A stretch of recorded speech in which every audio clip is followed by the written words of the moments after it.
Alam mo ba na ang kwento ni Noe ay may dalawang makahulang larawan na nagpapakita ng katapusan ng panahon para sa atin?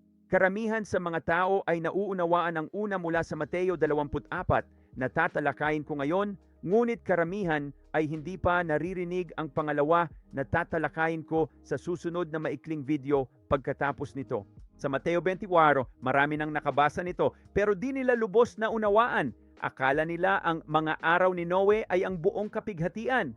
Di nila alam na ang wakas ay may bahaging above bago ang 14 na taon. Ang above ay sa Lucas, ang 7 taon ng selyo ay sa Marcos, at ang 7 taon ng trumpeta ay sa Mateo. Kapag naunawaan mo ang tiyempo ng pagdating ng Panginoon ayon sa diskurso ni Mateo, ito ay kapag siya ay babalik na ang kanyang mga paa ay tatapak sa bundok ng mga olibo at ito ay magiging gaya ng sa mga araw ni Noe, ngunit hindi ito mangyayari sa katapusan ng ika-14 na taon. Ito ay mangyayari sa simula ng ika-14 na taon. At ano ang alam natin tungkol dito? Kung babalikan mo ang kwento ni Noe, sa ika-7 kabanata ay sinasabi na nagsimula ito sa ika-2 buwan, ika-17 araw, at sa ika-8 kabanata ay natapos ito sa ika-2 buwan, ika-27 araw, 1 taon, at 10 araw ang haba.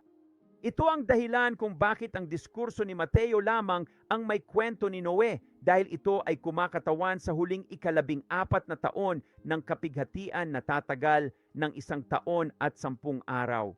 Bakit? Dahil sinasabi sa Levitico Kabanata 5, 25 na ang ika-49 na taon ng 7 ulit na 7 taon ay may dagdag na 10 araw. Ang ika-14 na taon ng kapighatian ay ang huling 7. Ito ang ika-49 na taon ng 7 ulit na 7.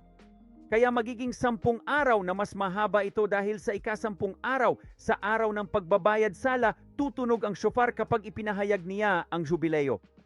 Yan ang kapahayagan ng mga araw ni Noe sa Mateo Kabanata 24. Abangan ang susunod. Ang galing! Paalam muna sa ngayon.